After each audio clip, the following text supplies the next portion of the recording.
¿quiénes somos? No es una pregunta que nos responde el espejo. Por un lado, somos todo con lo que nos relacionamos. Somos nuestra familia, somos nuestros amigos, somos consumidores, somos creadores. Somos parte de un complejo engranaje que tiene a nuestro mundo en marcha.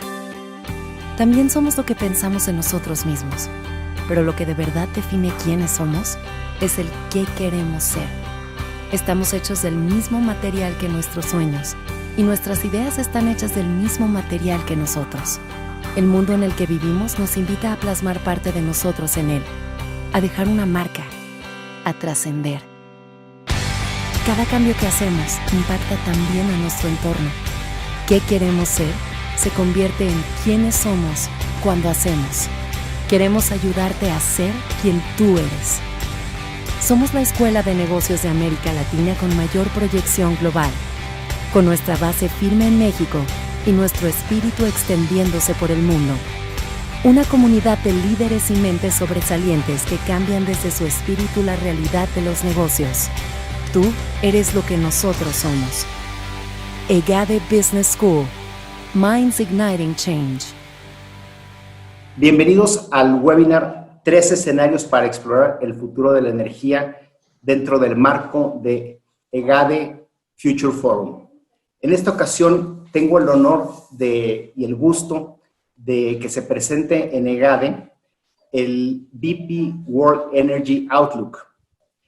Es importante para EGADE esta presentación, no solamente porque el sector energético es clave en los negocios, sino porque el enfoque de este reporte es sobre la transición energética. Y la transición energética, al final de cuentas, tiene que ver con lo que hacemos en EGADE, que es temas de innovación, tecnología, nuevos modelos de negocio y estrategia. Además, este año reviste especial importancia por el año histórico en que estamos viviendo, en donde la pandemia tendrá repercusiones en el largo plazo y ha tocado prácticamente todos los aspectos de la vida moderna. Para hablar de esto, tenemos el gusto y el honor de tener con nosotros al doctor Jorge Blázquez. Jorge es el Lead Economist de Electricidad, Renovables y Mercados de Carbono de BP. En esta posición, Jorge se encarga de hacer el análisis económico de la transición energética y es coautor del reporte BP World Energy Outlook. Bienvenido, Jorge. Muchísimas gracias, doctor Fuentes. Para mí es un placer estar aquí virtualmente en EGADE, que es una escuela de reconocido prestigio internacional. O sea que muy agradecido y compartir este tiempo con todos vosotros. Muchas gracias. Muchas gracias, Jorge. BP acaba de presentar recientemente el World Energy Outlook y la estrategia que lo acompaña. Antes de empezar, Jorge, de entrar en materia, explícanos o platícanos un poco qué es un Energy Outlook, qué es un Outlook y por qué es importante para BP tener esta actividad, hacer este proyecto. Claro que sí. Como muy bien has dicho, esto se presenta conjuntamente con la estrategia, se presenta el mismo día. El Energy Outlook es un documento que quizá deba aclarar desde el principio que no predice el futuro. Nosotros no predecimos el futuro, nadie sabe lo que va a pasar. En particular los economistas nos equivocamos más que nadie, ¿no? El Energy Outlook está desarrollado en torno a unos escenarios centrales, de los que luego charlaremos, y estos escenarios lo que te permiten de alguna forma es marcar unas bandas o marcar unos intervalos sobre la incertidumbre de la transición energética. Y estos intervalos y el entendimiento de estas incertidumbres es lo que permite a la compañía crear una estrategia que es resistente y que es sólida frente a elementos inesperados o no tan inesperados que puedan ocurrir durante la transición. Ese es el objetivo del Energy Outlook, ayudar a una compañía energética como BP a organizar una estrategia que les permita transicionar de forma exitosa hacia el futuro energético. Jorge, ¿cuál es el mensaje principal de este Outlook? Es decir, ¿qué es lo que ahora sabemos que antes no sabíamos? Déjame que comparta contigo una serie de slides porque me va a ser mucho más fácil explicar esto si puedo presentar algunas transparencias, ¿no? Esta transparencia que todos espero que estén viendo representa los tres escenarios claves de los que he mencionado anteriormente, que en inglés se llaman business as usual, que es un escenario donde las tecnologías, las políticas y las preferencias sociales evolucionan de una forma que es consistente con el pasado reciente. No es que no cambien, no es que sean las mismas, pero su evolución es similar a los cambios que hemos visto en los últimos años. En este gráfico, en el eje horizontal tienen los años, en el eje vertical tienen las emisiones de CO2 en millones de toneladas o gigatoneladas. La línea azul oscura representa la historia, la barra punteada es el futuro y la línea verde superior representa las emisiones en este escenario. Es un escenario que, como se ve, las emisiones suben un poco, alcanzan un pico a lo largo de los 10 próximos años y luego decaen, pero prácticamente a niveles un poco inferiores a los actuales. Hay poca descarbonización. Los otros dos escenarios que se pueden ver en esta gráfica son consistentes con el Acuerdo de París. Son consistentes con el controlar y evitar un cambio climático más extremo. El escenario RAPID, que es el escenario en medio, que es pintado en color naranja, es un escenario donde hay unas políticas climáticas más agresivas, donde se asume que hay un importante aumento de los precios del carbono y esto lleva a un cambio en el energy mix y a un cambio en el mix energético y a una caída de las emisiones en torno al 70%. El último escenario se llama net zero en inglés, que sería descarbonización completa en español, y las emisiones en el año 2050 prácticamente desaparecen. La suposición clave en este escenario no es solo que las políticas son más agresivas y en mayores precios de carbono, sino que es el reconocimiento de que necesitamos un cambio social o que sin un cambio social suficiente no habrá una descarbonización completa, digamos, en los próximos 30 años. Policy o políticas y sociedad tienen que ir de la mano en este escenario. Y una vez presentados estos tres escenarios, que son sobre los que vamos a discutir en los próximos minutos, que son muy diferentes entre sí, hay tres tendencias que son comunes en los tres. La primera tiene que ver con los combustibles fósiles. En los tres escenarios hay una caída absoluta en el consumo de combustibles fósiles y esto es algo que es histórico. No existen precedentes en la historia moderna de la energía de algo parecido. Las transiciones energéticas del pasado, y tú eres un experto en esto, doctor Rolando, las transiciones energéticas del pasado se han caracterizado por subidas de un consumo de una energía en particular, por ejemplo el petróleo, pero el carbón, hace 100 años, por ejemplo, nunca cayó, siempre se consumió más. En este caso pasa algo que es nuevo o novedoso y es que los combustibles fósiles caen en los tres escenarios. La segunda tendencia tiene que ver con las renovables. Un aumento muy grande en los tres escenarios de renovables. Las renovables se multiplican por 6 en business as usual y por 14 en net zero. Y otra vez tenemos algo que ocurre por primera vez en la historia, que no tiene precedentes, y es que por la penetración o el ritmo de penetración de las renovables en el sistema energético es más rápido que cualquier otra cosa que hayamos visto en el pasado. También un cambio muy destacable, muy remarcable. Y la última tendencia en común que encontramos es sobre la electricidad. En los tres escenarios prácticamente la electricidad se dobla, se multiplica por 2. Es por esto que hay tanto penetración de renovables, porque renovables y electricidad van de la mano, pero tres grandes escenarios, tres grandes tendencias. Y déjame terminar esta pregunta y pasar a la siguiente slide, que es cómo ha cambiado el energy mix en los últimos 120 años. Porque quiero explicar un poco las conclusiones principales del estudio. Este gráfico representa en el eje horizontal los años empezando en 1900 y en el eje vertical el peso que tienen las diferentes energías primarias sobre el total de energía consumida.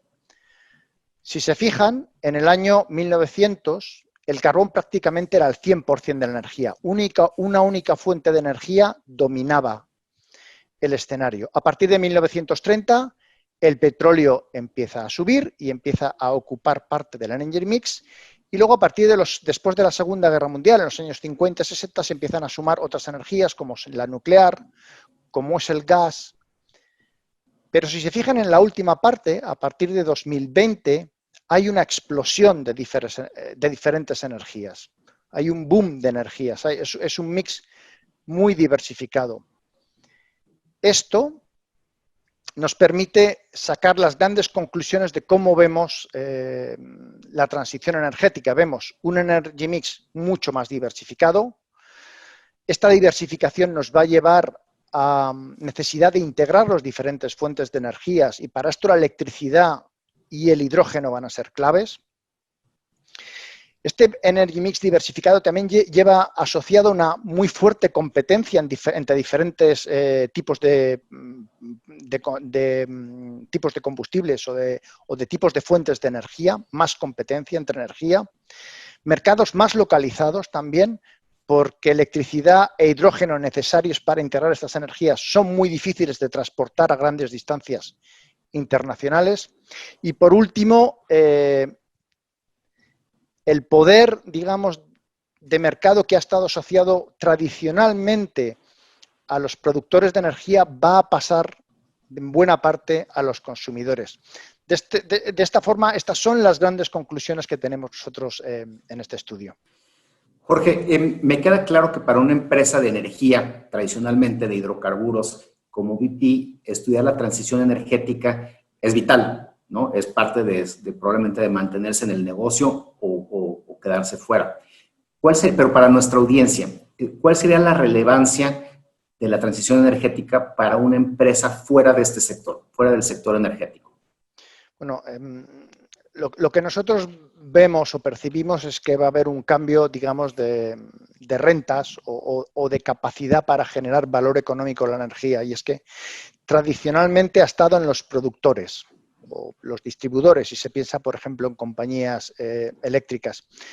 La diversificación hacia la que vamos, las diferentes fuentes de energía, las alternativas para los consumidores, les va a permitir, de alguna forma, tener más poder de negociación y conseguir, digamos, mayores oportunidades, tanto desde el punto de vista de costes, vamos hacia un mercado más competitivo, como también para elegir aquel tipo de energía que más le convenga a sus intereses.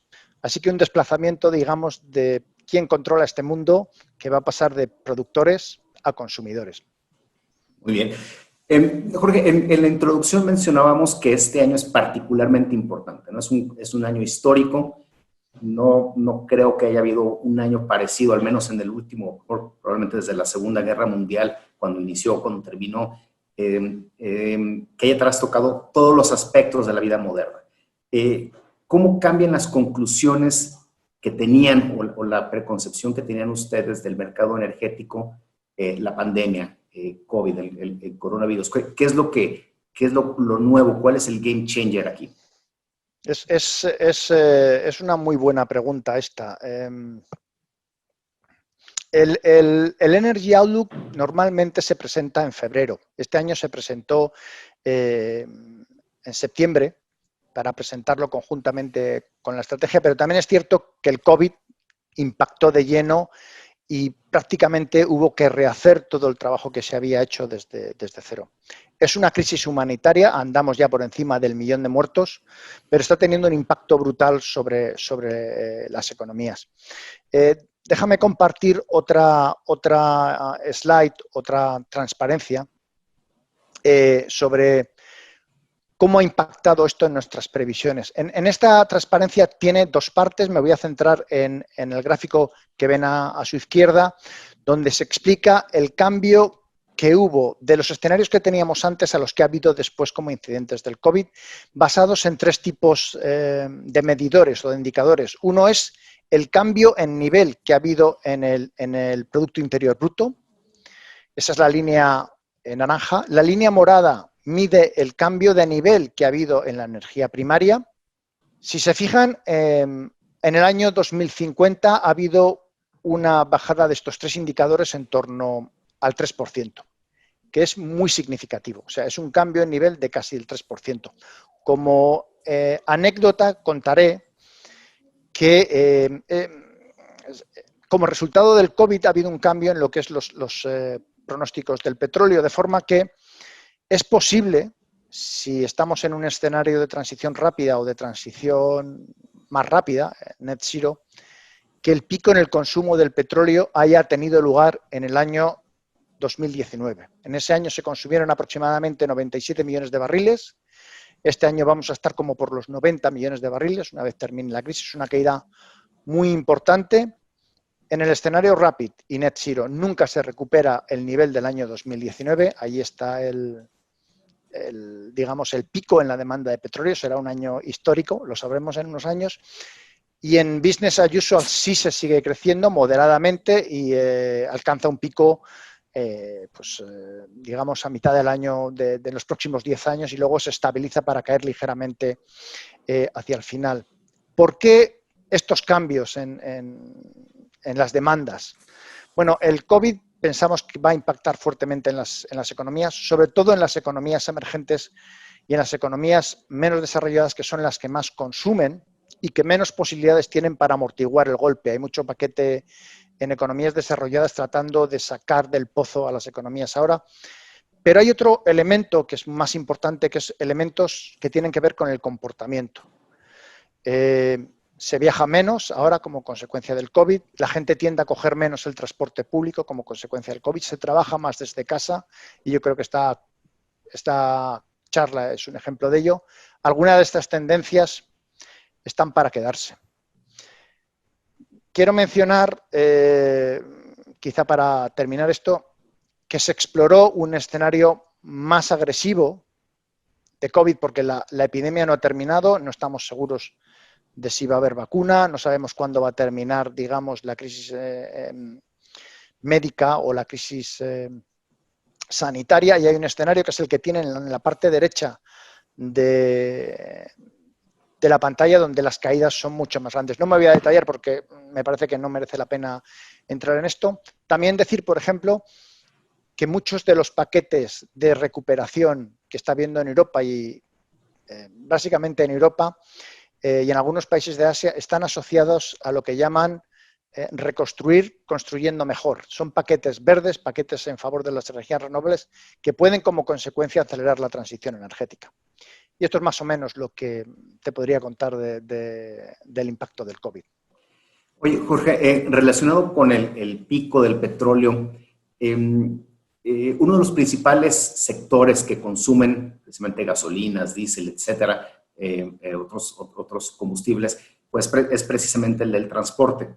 Y el transporte durante años se podría caracterizar como un sector muy tradicional, ¿no? Donde casi no había innovación tecnológica, casi no había cambios, como nos transportábamos, muy marginal. Y de repente pasó a ser un sector sumamente dinámico, con diferentes tecnologías convergiendo, complementándose, sustituyéndose, de tal forma que está cambiando la forma como consumimos, digamos, el transporte. ¿Ustedes cómo ven esta revolución en la movilidad? Es absolutamente crítico. Voy a explicar que efectivamente hay una caída de la demanda muy fuerte en el escenario Rapid y Net Zero, los dos que son consistentes con París. Si andamos en 2019 andamos por 100 millones de barriles al día de consumo, en el año 2050 en el escenario Rapid andamos en 50 millones y en el escenario Net Zero en alrededor de 25, básicamente. O sea, caídas del 50 y del 75%. El 60% de esta caída se deben a cambios en el sector transporte, más eficiencia y electrificación. Y con respecto a la electrificación, permíteme que comparta esta transparencia con vosotros. Y me voy a concentrar primero en el escenario de la izquierda, en el gráfico de la izquierda. Otra vez, en el eje horizontal los años y en el eje vertical tenemos el porcentaje de vehículos que son eléctricos en los diferentes escenarios. En el año 2018 solamente un 1% de los vehículos eran eléctricos. Y en el año 2050 esperamos que esta cifra ande por encima del 25% y que llegue hasta 75% en los escenarios que son consistentes con el escenario, el Acuerdo de París de no cambio climático. ¿Y por qué hay esta penetración tan fuerte de la electrificación? Porque no es que todos nosotros nos empecemos a comprar vehículos eléctricos, hay 3 motivos para este cambio en la estructura. El primero es unos vehículos eléctricos más baratos, más competitivos. El segundo es el cambio en cómo vamos a utilizar el coche. Vamos hacia lo que se llama movilidad compartida. Es decir, en vez de tener el coche nosotros en casa, avisamos a un taxi o avisamos a un Uber. Y lo último es la autonomía. Para poner un ejemplo de qué es esto, es un Uber o un Cabify. No sé si en México tienen Cabify. Cabify tienen, ¿no? Un Uber o un Cabify eléctrico y en lugar de con un conductor, pues con conducción autónoma. Nosotros pensamos que va a haber un despegue de estas tecnologías a mitad del año 2030 y eso es lo que se puede ver en el gráfico de la derecha. La línea, en los 3 casos, a partir del 2030 hay un fuerte aumento y esto es lo que va a permitir una rápida electrificación. Así que no solamente son nuevas tecnologías, es también un cambio de modelo, un cambio de modelo y de modelo de negocio, ¿no? Pero hay una revolución en el transporte en marcha muy evidente y esto impacta a las expectativas de demanda del sector petróleo, no cabe duda. Jorge, en eso que dices, creo que lo de la pandemia va a tener también mucho que ver, ¿no? Si esto de trabajar desde casa, digamos, continúa, se hace hasta cierto punto, pues también va a haber menos incentivos para comprar carros, incluyendo vehículos eléctricos, ¿no? Absolutamente. Si, digamos, uno tiene la distancia social, el distanciamiento social, pues compartir carros, digamos, un Uber, pues entraña un riesgo, ¿no? ¿Cómo ves el desarrollo tecnológico en eso? ¿Cómo crees que sea un determinante en el corto plazo? ¿Crees que esto tenga cambie a futuro lo que hemos visto en la movilidad? Bueno, pues es un poco volver a incidir en el punto de los cambios que nosotros estamos viendo, que son los 3 que te he mencionado antes, ¿no? Los vehículos van a cambiar, los vehículos de combustión interna se están prohibiendo. California creo que ha anunciado que en el año 2035 los prohíbe. La Unión Europea, la cifra que se baraja es en el año 2040, en el Reino Unido también. Esto se hace no solamente por motivos de eficiencia energética, también hay un tema de polución o de contaminación local. Y los otros 2 tienen que ver con la revolución tecnológica y de transmisión de datos y de velocidad, ¿no? Que es el hecho de la velocidad compartida y ser capaz de agarrar un transporte de estos prácticamente sin esperar y sin necesidad, a un coste relativamente bajo, porque los costes de estos productos van a servir, y la automatización pues va a significar un ahorro adicional de costes en la medida que posiblemente la parte más cara de un vehículo sea el conductor.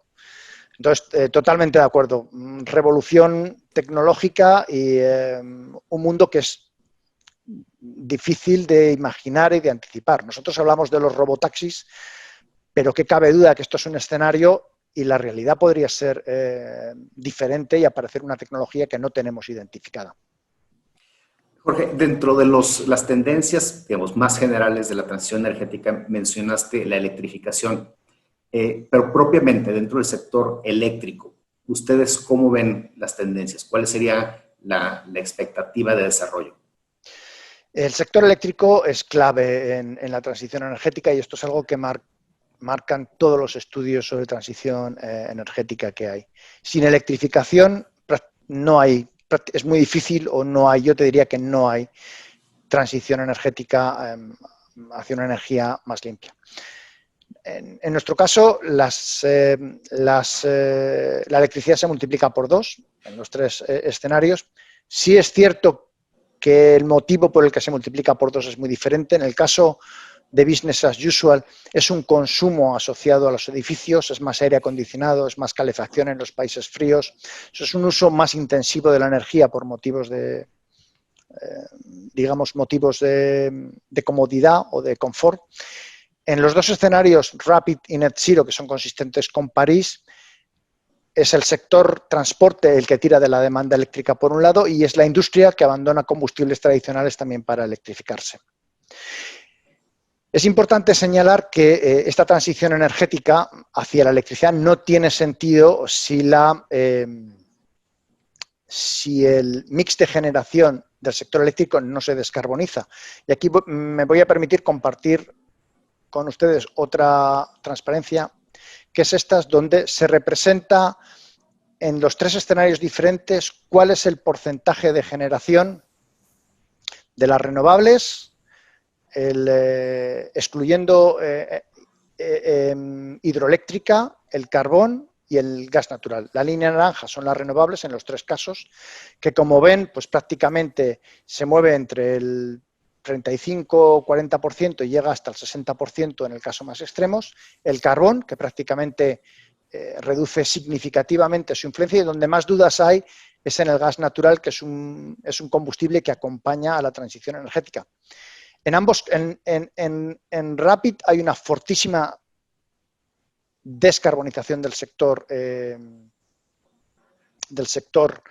de generación eléctrico, prácticamente no hay emisiones. En Business as Usual se reduce a la mitad las emisiones del sector eléctrico, pero es que en Net Zero las emisiones pasan a ser negativas.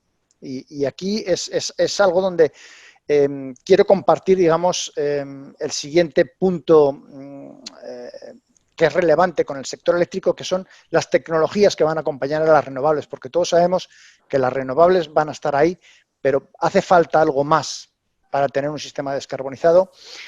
Y aquí pues quiero hablar de las baterías, que van a ser fundamentales para ayudar a balancear el sistema en los minutos, horas y segundos, pero yéndome, y esta tabla representa qué tecnología es buena dependiendo qué horizonte temporal tengamos, pero quiero centrarme en cuando tenemos que afrontar, por ejemplo, subidas fuertes de demanda porque hace mucho frío o hace mucho calor. ¿Qué tecnologías van a acompañar a las baterías cuando las renovables no son suficientes para producir? Y tenemos el hidrógeno como una energía que está cobrando mucho auge y que se le ve mucho futuro. El gas natural con captura de carbono, una tecnología que en Estados Unidos empieza a mirarse con mucho cuidado y que hay proyectos aquí ya en Inglaterra para empezar a desarrollar de secuestro y captura de carbono. Y finalmente bioenergía con captura de carbono, que son emisiones negativas, que son las emisiones negativas son emisiones que permiten compensar, emisiones que no se producen que permiten compensar emisiones en otros sectores. Es algo más complejo, pero simplemente para decir que las renovables son claves para el sector eléctrico, pero que otras energías tienen que acompañar esta transformación. Jorge, en el Tecnológico de Monterrey y en EGADE Business School, es una escuela que privilegia mucho el emprendedurismo. Con tantos cambios tecnológicos que nos platicaste en el sector eléctrico y con la necesidad esta que existe de electrificación para lograr una transición energética, ¿vislumbras que surjan nuevos modelos de negocio en el sector eléctrico? Es una pregunta muy buena porque ya está pasando en el sector eléctrico. Normalmente el sector eléctrico tiene una aproximación tradicional y tiene una aproximación muy top-down. Las eléctricas tradicionales, donde hay un pacto implícito entre el consumidor y el productor, en el que si el consumidor demanda electricidad, lo va a hacer a través de una compañía y la compañía se encarga de poner todas las instalaciones, todos los servicios, pero hay ese pacto donde el productor no puede, digamos, buscar otras fuentes alternativas. Pero con los paneles solares, por ejemplo, residenciales, este modelo ha cambiado totalmente y hay muchas startups que tienen una aproximación totalmente diferente al sector eléctrico, mucho más bottom-up. Por ejemplo, en el Reino Unido hay empresas eléctricas, startups o prácticamente startups, muy exitosas, donde se han encargado de suministrar a aquellos consumidores que querían electricidad exclusivamente verde, electricidad de este tipo, garantizándoles que su demanda estará cubierta por fuentes de generación que no emiten CO2.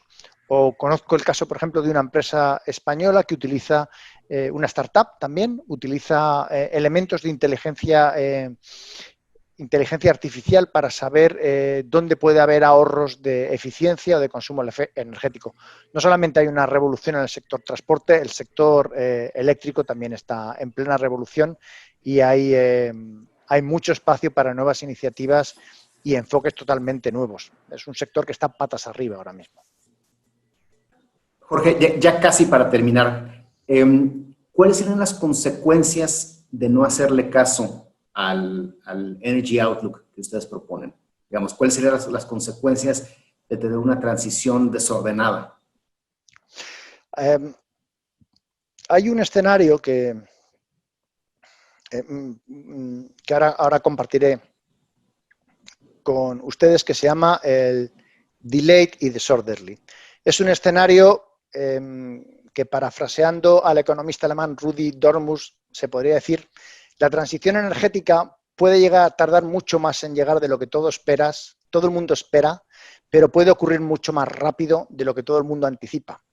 Y es este escenario que presento aquí. Voy a explicar primero el gráfico que hay en la izquierda.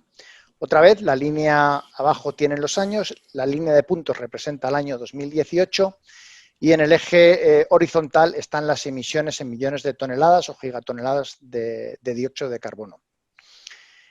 El escenario verde es el escenario business as usual que he contado, es el escenario donde no hay descarbonización. Y el escenario naranja es el escenario rapid, que es consistente con París. El escenario delayed and disorderly se basa o tiene la siguiente naturaleza detrás. Es un escenario donde no se hace nada hasta el año 2030 y en el año 2030, por presión social, cambio de preferencias, hay un cambio profundo y se exige una aceleración de las políticas climáticas, se exige cumplir con el Protocolo de París. La línea roja y la línea naranja, que va por debajo hasta el año 2035 y luego va por encima, tienen la misma cantidad de emisiones acumuladas entre 2018 y 2050. En términos de emisiones son el mismo escenario, pero tienen implicaciones muy diferentes. En el año 2030, en este escenario, el mix energético se transforma o se convierte trata de pasar a renovables tan rápido como puede y lo hace tan rápido como puede en Rapid. La eficiencia energética desde 2030 se incrementa a la máxima velocidad posible, que es la velocidad Rapid, pero nada de esto es suficiente para alcanzar el nivel de emisiones requeridos. Entonces, la única carta o el as en la manga que le queda al gobierno para alcanzar este nivel de emisiones es lo que se llama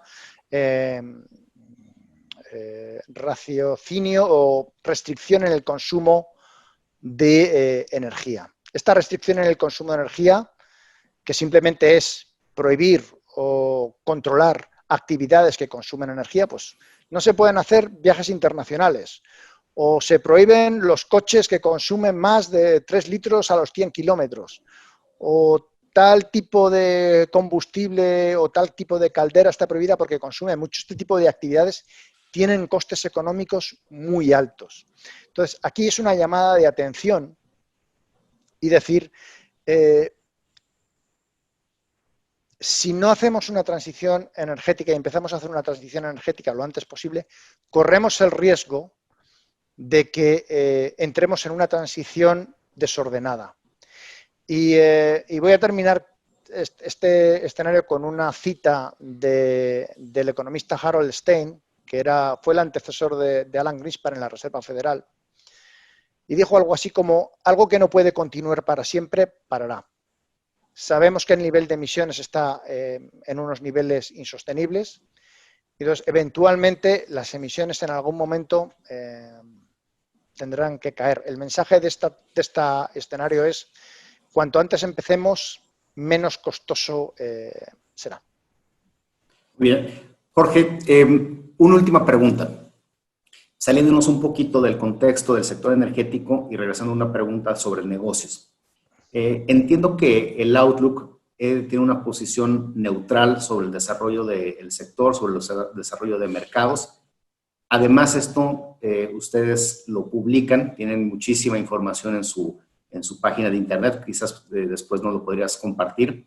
Y esta información está disponible para empresas no energéticas, energéticas, privadas, no privadas, e inclusive a sus competidores, a sus propios competidores. Exactamente. Entonces, ustedes, me imagino que la ventaja competitiva que tienen es en la interpretación de esta información.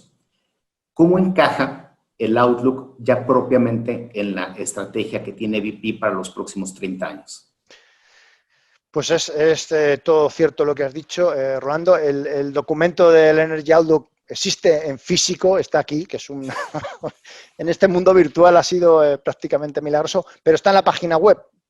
Cualquiera de vuestros estudiantes, si tiene interés en descargarse, ahí están todos los gráficos, todo el texto de lo que he explicado. Cada transparencia viene con texto y cada gráfico tiene sus datos, o sea que se pueden sacar y ver exactamente qué número hay de cada punto. BP anunció que se quería convertir en una empresa cero emisiones en el año 2050 y para eso ha cambiado la estrategia y ha diseñado, digamos, una estrategia en torno a 3 ejes. De aquí al año 2030, estos 3 ejes son: primero, ha creado una división, o se va a centrar en lo que es electricidad y energía con bajo contenido en carbono. Va a aumentar significativamente su portfolio de renovables, alcanzando 50 gigavatios de capacidad instalada. Ahora mismo tiene como en torno a 2,5. Y va a crear una división de gas para acompañar en la transición energética. La segunda línea estaría todo lo que tiene que ver con movilidad.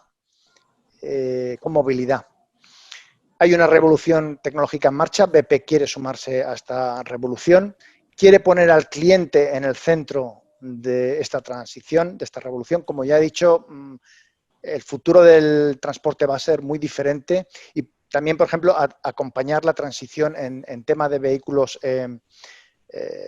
eléctricos, multiplicando el número de estaciones para vehículos eléctricos de 7.000 que hay actualmente a 70.000. Y el último punto es crear una cartera de hidrocarburos más resistente. Para BP la seguridad es clave y eso lo va a seguir siendo. Pero nos vamos a concentrar en aquellos hidrocarburos y refinerías que sean más rentables. Entonces, va a haber una disminución significativa de lo que es la producción de hidrocarburos por parte de BP y lo que es la capacidad de refino de aquí al año 2030. Estos son, digamos, un poco la estrategia que acompaña a todo lo que he venido contando hasta ahora. Muy bien. Jorge, pues muchísimas gracias, doctor Jorge Blázquez, por el tiempo de platicar con nosotros aquí en EGADE. Creo que fue una charla muy interesante y relevante para nosotros. Como lo mencionaba al principio en la introducción, este tema de la transición energética no es un tema del sector energético, ¿no? Tienen implicaciones muy amplias, incluyendo la de negocios. Temas como innovación, tecnología, nuevos modelos de negocio y, muy importante para nosotros, los emprendedores, ¿sí? Tenemos que repensar cómo consumimos nuestras energía, nuestro transporte, nuestros viajes, etcétera. Entonces, hay una amplia, manga muy ancha para actuar, ¿verdad? Muchas gracias, doctor, por tu tiempo, por compartir con nosotros los insights de BP. Y bueno, para terminar esta plática, cedo la palabra al doctor Raúl Montalvo, que es el director de la sede de EGADE Business School aquí en Guadalajara, quien tiene un mensaje para la comunidad. Muchas gracias. Mi nombre es Raúl Montalvo. y soy el director de EGADE Business School en la sede de Guadalajara. Me da mucho gusto tener esta oportunidad de saludarte y decirte que en EGADE, siendo la escuela de negocios número 1 en Latinoamérica y una escuela de corte muy vanguardista y de corte muy global, nos interesa definitivamente discutir los grandes temas que nos llevan a las grandes discusiones y a las grandes propuestas de los liderazgos de los negocios hoy día. Sin duda vivimos una coyuntura importante que nos obliga a replantearnos, a repensar, a reconfigurar, a redefinir no solamente el rol de los negocios dentro de la sociedad, sino el rol de cada uno de los actores que inciden en ella. Para ello, hemos preparado una serie de contenidos que son muy importantes, que tú puedes obviamente atestiguar y a los cuales te invitamos a que nos conozcas a través también de nuestros programas de posgrado, como son, en el caso de la sede de Guadalajara, el Master in Business Management, que es un programa muy rápido, muy ágil, en inglés, de 1 año, tiempo completo, así como nuestro EGADE MBA, que es un programa para gente ya con más experiencia laboral. Sin duda, el reto intelectual, el reto y la oportunidad de seguir creciendo y desarrollándote profesionalmente, pues debe motivarnos a todos los actores dentro de las áreas, obviamente educativas, de negocios, de los diferentes sectores, pues a seguir preparándonos para configurar estas propuestas que generen una relevancia distinta dentro del quehacer de la toma de decisión.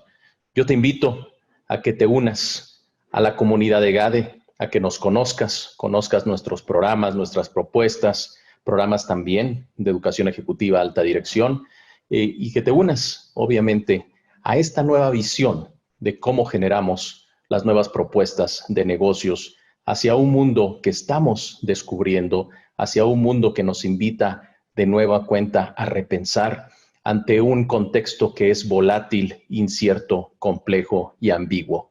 Será un gusto para nosotros que propiciemos esta comunicación y siempre será un gusto darte la bienvenida a la comunidad EGADE Business School.